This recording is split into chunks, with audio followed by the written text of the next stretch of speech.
everybody, it's Vanessa here and welcome to my dyslexic life.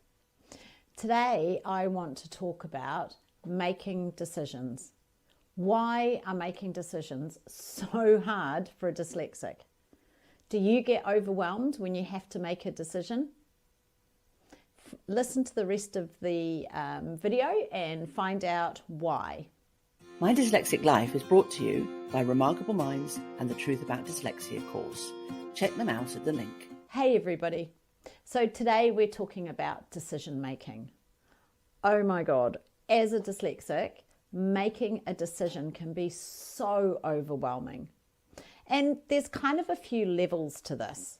So let's talk about the first thing that happens. If you've been following my videos or watched any of our content, you'll know that I talk about our visual processing, our visual mind, and how we actually visualize scenarios. We actually think with our imagination. So the problem is when we have a decision to make, we can really quickly see all of the different options in front of us. And not only do we see the options, we think about them like we're actually experiencing them. So what do I mean by that? Well, a really simple example would be deciding whether to go to the movies or go out to a cafe with a friend or go out to the pub for a drink. I can visualize and imagine being at the movies with my friend and really enjoying it and the popcorn and the ice cream and how great that would be.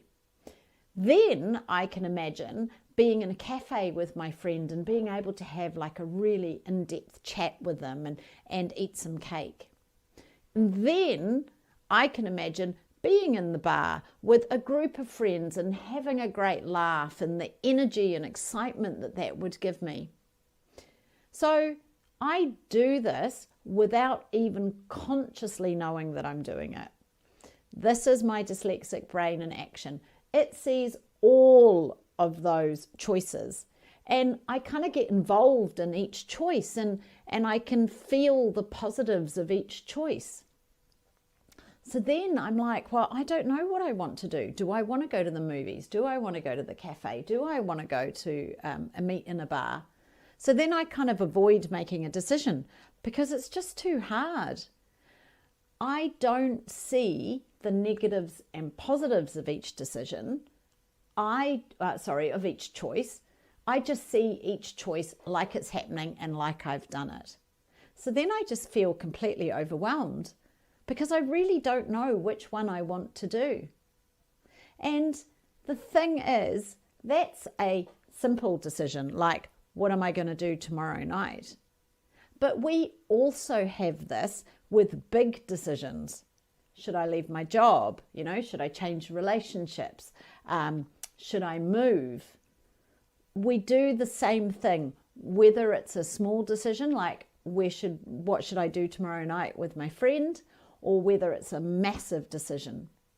And this is why we can get so overwhelmed with a decision-making process.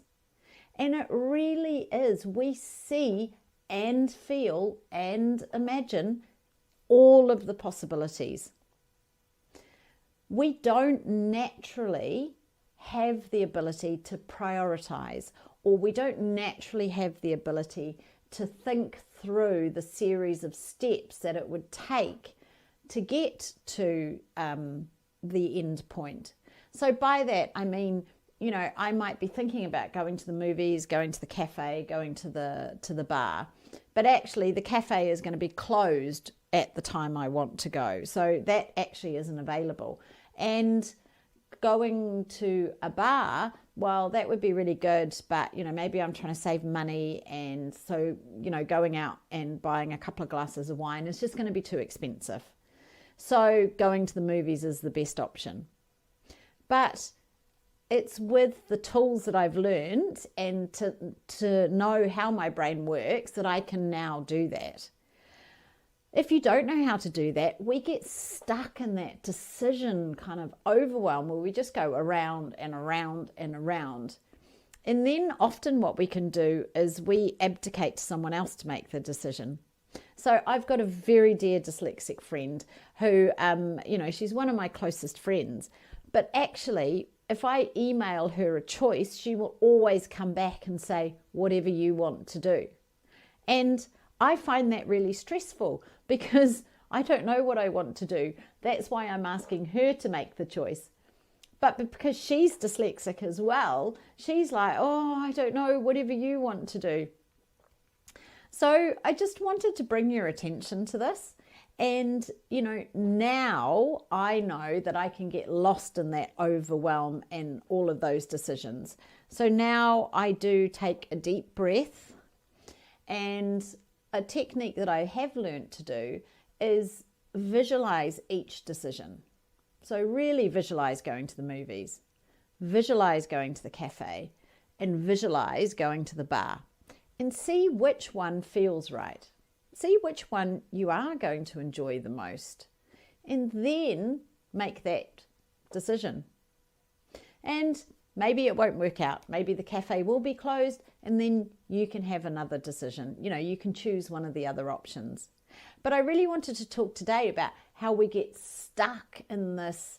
We can see all of them, and we want to do each option because we think of it like it's happening, like we're experiencing it. And so therefore we get the enjoyment, and then it's really hard to know what you should do. So I'm talking about this in a social context, but this happens with work. It can happen with really simple decisions like what to do with your free time on the weekend, or, which of the jobs should you do first. So we can work out strategies for those different areas. But for the first part, just become aware if this is something you do. And do you get stuck in this overwhelm of decision because you're imagining all of the different scenarios?